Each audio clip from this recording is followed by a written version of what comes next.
ਜਦੋਂ ਪਹਿਲੇ ਰਹਿੰਦੇ ਸੀ ਨਾ ਇੱਥੇ ਤਾਂ ਹੀ ਤਾਂ ਪਤਾ ਸੀ ਉਹਨਾਂ ਨੂੰ। ਚਾਰ ਸਵੇਰੇ ਆਪਾਂ ਨਿਗਾਹ ਮਾਰਦੇ ਨਾ, ਇੱਕ ਭਗੌੜਾ ਪਿੰਡ ਆ ਜਿਹਨੂੰ ਇੱਕ ਪਿੰਡ ਨੂੰ ਇੱਕ ਪਟਵਾਰੀ ਆ, ਨਹੀਂ ਤਾਂ ਉੱਥੇ ਤਿੰਨਾਂ ਚੌਂ ਪਿੰਡਾਂ 'ਚ ਸੋਨਾ ਹੋ ਗਿਆ, ਬਰਨਾਲਾ ਹੋ ਗਿਆ, ਭਾਨ ਬਜ਼ਾਰਾ ਹੋ ਗਿਆ, ਨਾਲ ਆਪਣੀ ਪਖੜੂਦੀ, ਇਹਨਾਂ ਪਿੰਡਾਂ ਦੀ 4-4 500 ਏਕੜ ਜ਼ਮੀਨ ਆ ਸਾਰੀ।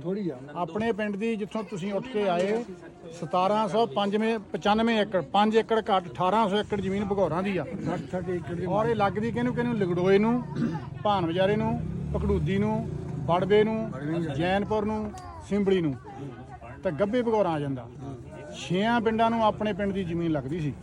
ਮੈਂ ਦੱਸਦਾ ਜੀ 60 ਕਮਾਲ ਤੋਂ ਘੱਟ ਹੈ ਨਹੀਂ ਸਮਾਲ ਕੋਈ। ਹਾਂਜੀ, 4 ਤਖਾਨਦਾਰ ਸੀ। ਹਾਂ, ਤੇ ਉਹ ਦੱਸਦੇ ਸੀ ਉਹ ਕੀ ਉਹਨੂੰ ਕਹਿੰਦੇ ਸੀ, ਸਾਡੀ ਜ਼ਮੀਨ ਸੀਗੀ ਭਾਨ ਬਜ਼ਾਰੇ ਦੇ ਬਾਰਡਰ ਤੇ, ਉੱਥੇ ਪਹਿਲਕਣ ਸੀ ਬੜੀ ਤਕੜੀ, ਤਖੀਆ ਕਹਿੰਦੇ ਸੀ ਉਹ, ਕਹਿੰਦੇ ਤਖੀਆ ਅਸੀਂ ਉਹਨੂੰ ਕਹਿੰਦੇ ਆ ਵੱਡੀ, ਹਾਂ ਵੱਡੀ ਪਹਿਲਕਣ ਕਹਿੰਦੇ ਅਸੀਂ।